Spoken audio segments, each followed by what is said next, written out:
श्री कृष्ण गोविंद हरे मुरारे, हे नाथ नारायण वासुदेव।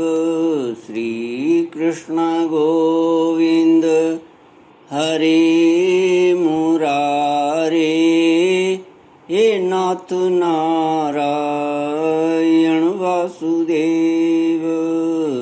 ओम नमो भगवते वासुदेवाय। ओम नमो भगवते वासुदेवाय।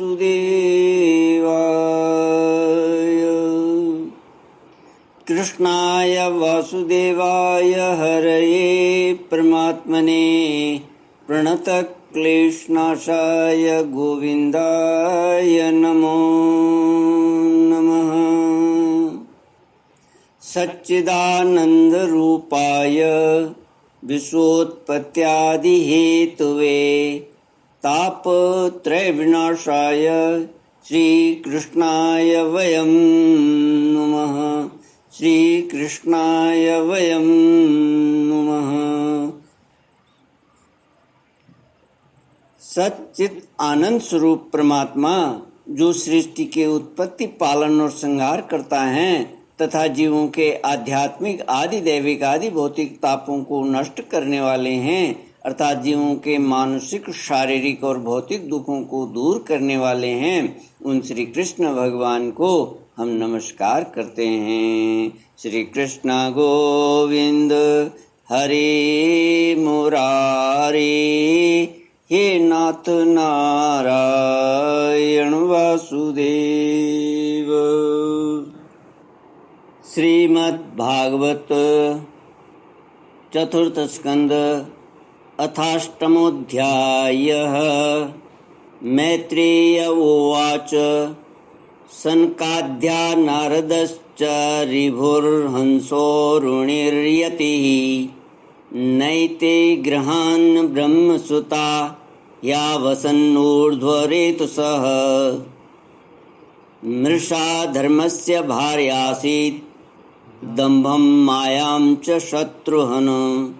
असूत मिथुनं तत्तु निर्ऋतिर्जगृहे प्रजः। तयो समभवो लोभो निकृतिश्च महामते। ताभ्यां क्रोधश्च हिंसां च यदुरुक्ति स्वसाकलिः।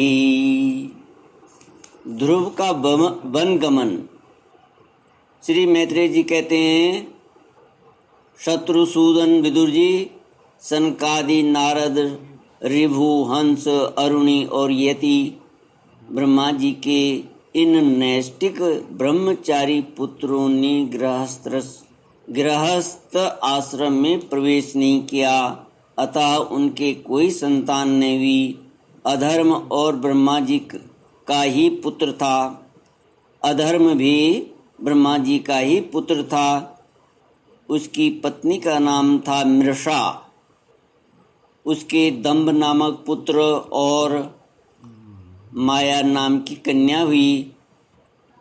उन दोनों को निरृति ले गया, क्योंकि उसके कोई संतान न थी। दंभ और माया से लोभ और निकृति शठता का जन्म हुआ। उनसे क्रोध और हिंसा तथा उनसे कली कलह और उसकी बहन दुरुक्ति गाली उत्पन्न हुए। साधु शिरोमणि, फिर दुरुक्ति से कली ने भय और मृत्यु को उत्पन्न किया तथा उन दोनों के संयोग से यातना और निरया नरक का जोड़ा उत्पन्न हुआ। निष्पाप विदुर जी, इस प्रकार मैंने संक्षेप से तुम्हें प्रलय का कारण रूप यह अधर्म का वंश सुनाया। यह अधर्म का त्याग कराकर पुण्य संपादन में हेतु बनता है। अतएव इसका वर्णन 3 बार सुनकर मनुष्य अपने मन की मलिनता दूर कर देता है। कुरुनंदन, अब मैं श्री हरि के अंश ब्रह्मा जी के अंश से उत्पन्न हुए पवित्र कीर्ति महाराज स्वयंभुव मनु के पुत्रों के वंश का वर्णन करता हूँ। महारानी शतरूपा और उनके पति स्वयंभुव मनु से प्रियव्रत और उत्तानपाद ये दो पुत्र हुए।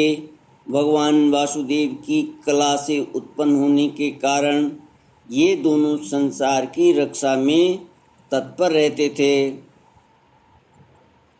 उत्तानपाद के सुनीति और सुरुचि नाम की दो पत्नियां थीं।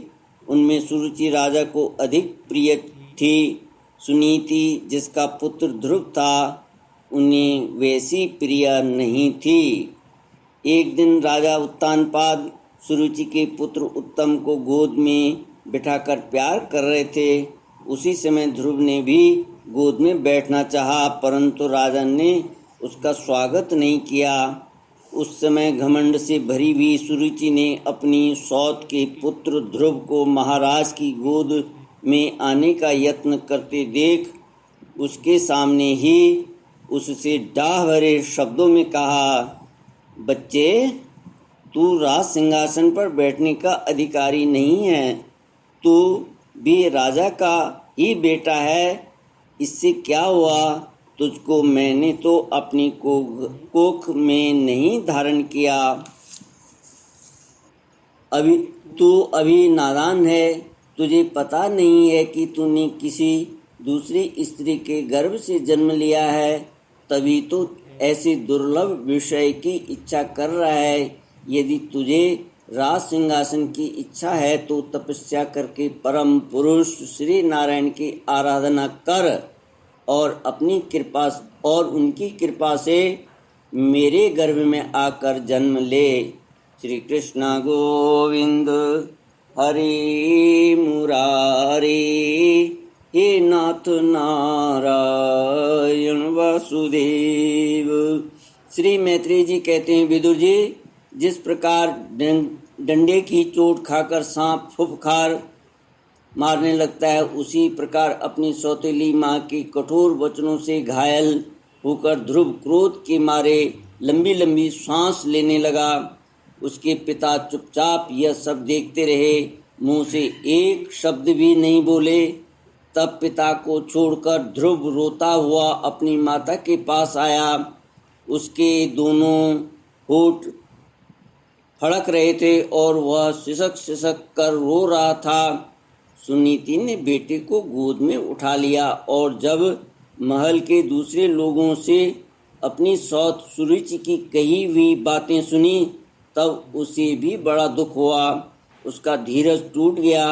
वह दावानल से जली हुई बेल के समान शोक से संतप्त होकर मुरझा गई तथा विलाप करने लगी।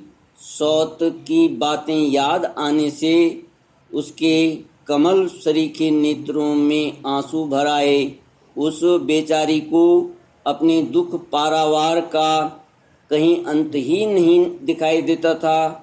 उसने गहरी सांस लेकर ध्रुव से कहा, बेटा, तू दूसरों के लिए किसी प्रकार के अमंगल की कामना मत कर। जो मनुष्य दूसरों को दुख देता है उसे स्वयं ही उसका फल भोगना पड़ता है। सुरुचि ने जो कुछ कहा है ठीक ही है, क्योंकि महाराज को मुझे पत्नी तो क्या दासी स्वीकार करने में भी लज्जा आती है। तूने मुझ मंद भागिनी के गर्भ से ही जन्म लिया है और मेरे ही दूध से तू पला है। बेटा, सुरुचि ने तेरी सौतेली माँ होने पर भी बात बिल्कुल ठीक कही। अतः यदि राजकुमार उत्तम के समान राज सिंहासन पर बैठना चाहता है तो द्वेष भाव छोड़कर उसी का पालन कर। बस श्री अधोक्षज भगवान के चरण कमलों की आराधना में लग जा। श्री कृष्ण गोविंद हरि मुरारी, हे नाथ नारायण वासुदेव। संसार का पालन करने के लिए सत्व गुण को अंगीकार करने वाले उन श्री हरि के चरणों की आराधना करने से ही तेरे पर दादा श्री ब्रह्मा जी को यह सर्वश्रेष्ठ पद प्राप्त हुआ है, जो मन और प्राणों को जीतने वाले मुनियों के द्वारा भी वंदनीय है। इसी प्रकार तेरे दादा स्वयंभुव मनु ने भी बड़ी बड़ी दक्षिणाओं वाले यज्ञों के द्वारा अनन्य भाव से उन्हीं भगवान की आराधना की थी, तभी उन्हें दूसरों के लिए अति दुर्लभ लौकिक अलौकिक तथा मोक्ष सुख की प्राप्ति हुई। बेटा, तू भी उन भक्त वत्सल श्री भगवान का ही आश्रय ले। जन्म मृत्यु के चक्र से छूटने की इच्छा करने वाले मुमुक्षु लोग निरंतर उन्हीं के चरण कमलों के मार्ग की खोज किया करते हैं। तू स्वधर्म पालन से पवित्र हुए अपने चित्त में श्री पुरुषोत्तम भगवान को बैठा ले तथा अन्य सब का चिंतन छोड़कर केवल उन्हीं का भजन कर। बेटा, उन कमल दल लोचन श्री हरि को छोड़कर मुझे तो तेरे दुख को दूर करने वाला और कोई दिखाई नहीं देता। देख, जिन्हें प्रसन्न करने के लिए ब्रह्मा आदि अन्य सब देवता ढूंढते रहते हैं, वे श्री लक्ष्मी जी भी दीपक की भांति हाथ में कमल लिए निरंतर उन्हीं श्री हरि की खोज किया करती हैं। मैत्रेय जी कहते हैं, माता सुनीति ने जो वचन कहे वे अभी वस्तु की प्राप्ति का मार्ग दिखलाने वाले थे। वे अभीष्ट वस्तु की प्राप्ति का मार्ग दिखलाने वाले थे। अतः उन्हें सुनकर ध्रुव ने बुद्धि द्वारा अपने चित्त का समाधान किया। इसके बाद वे पिता के नगर से निकल पड़े। यह सब समाचार सुनकर और ध्रुव क्या करना चाहता है, इस बात को जानकर नारद जी वहाँ आए। उन्होंने ध्रुव के मस्तक पर अपना पाप नाशक कर कमल फेरते हुए मन ही मन विस्मित होकर कहा, अहो, क्षत्रियों का कैसा अद्भुत तेज है। वे थोड़ा सा भी मान भंग नहीं सह सकते। देखो, अभी तो यह नन्हा सा बच्चा है, तो भी इसके हृदय में सौतेली माता के कटु वचन घर कर गए हैं। श्री कृष्ण गोविंद हरे मुरारी, हे नाथ नारायण वासुदेव। ओम पूर्णमद पूर्णमिदं पूर्णात् पूर्णमुदच्यते पूर्णस्य पूर्णमादाय पूर्णमेवावशिष्यते। ओम शांति शांति शांति। हरि ओम। श्री गुरुभ्यो नमः। हरि ओम।